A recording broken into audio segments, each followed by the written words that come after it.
The Yu-Gi-Oh! Misconception series, where we take a close look at misconceptions that even competitive players and judges have on card decks, game mechanics, rulings, and policies. What's up YouTube? I'm Vaughn, and today we are looking at the misconceptions of resolution, because a lot of players have the misinterpretation of what resolution really is, and also they get confused with the turn player priority, especially involving around the phases. So today's video we want to establish of what is resolution. So resolution is when an action just finished occurring and it opens a small game state that specific cards can be applied, and those cards are mandatory trigger effects, effects involving specific actions, quick effects, quick play spells, and trap cards.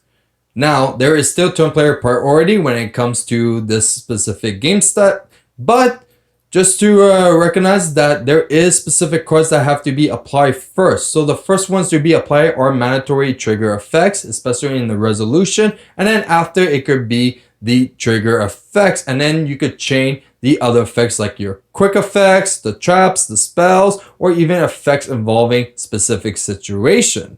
Now, what is an action? Now, actions are not only when an effect finishes resolving and it opens a resolution, but an action can also be a action from a game mechanic. So like drawing for your draw phase. So one of the best cards that a lot of people might be known with is actually drop off. When your opponent draws a card, you activate drop off.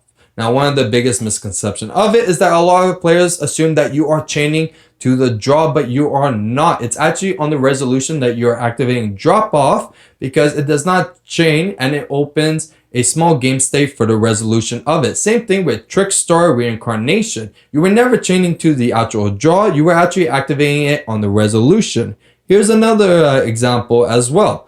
Setting a spell and trap card is an action that does not start a chain. But when you chain MST, you're not really chaining MST to it. You are actually doing it on the resolution of the set. And you're activating MST as chain link 1 or Cosmic Cyclone, whichever you prefer. But it's actually always on the resolution of the set. Now, turn player priority still applies at the small game state. So if your opponent does not have a respond as a quick play effect or triggers, then you could activate your MST as chain link 1. This also applies to monster summons as well. So if they normal summon a Gemini elf, your opponent does have turn player priority to activate their trigger effects. But if not, then you could play Bottomless Trap Hole to that Gemini elf, not an issue. Or from my last video when I established Salamangreat Gazelle and responding Bottomless Trap Hole not to the actual summon, but to the trigger effect of Gazelle, because Gazelle's effect is happening on the resolution. So you are actually activating Bottomless Trap Hole still on the resolution of it. It's just the chain is going to be towards the effect and not directly a response to the summon. Now, another card that a lot of players might have an issue with is Access Code. So Access Code, when it's summoned, turn player triggers the effect, which targets and gains the attack of the link material it used. Now, you cannot play a card like Bottomless Trap Hole because you cannot respond to the effects. But you could definitely play something on the resolution of Access Code effect, like an effect Veiler. So once Access Code effect resolved, it opens the resolution and you're able to play a card like Effect Veiler on Access Code. So it definitely loses the attack increase, and also they won't be able to pop any of your cards, but you won't be able to play that Bottomless Trap Hole since now it's not on the resolution of the summon, it is now the resolution of Access Code effect. So it's too late to play a card like Bottomless Trap Hole there.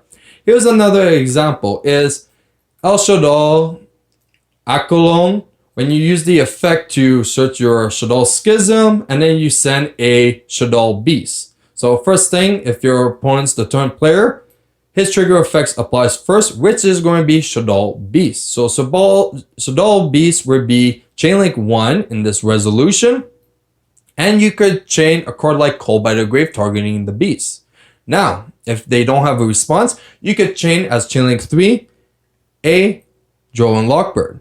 And the reason why you could is because there was actually 3 actions that occurred when the effect resolved of ACCESSCODE, and that was a monster effect activated, a card was added to the hand, and a card was sent from their hand to the graveyard. And since Droll and Lockbird has to do with a card being added to the hand, and it's still the resolution of it, you can definitely still activate Droll and Lockbird as Chain Link 3. And that is the misconceptions of resolution. Now, if you guys enjoyed today's video, you know what to do. Like and subscribe. And if you want a sneak peek of future products I'm planning to review on the channel, you can follow me on my Instagram, VaughnGear. I'm Vaughn, and this was the Misconception series.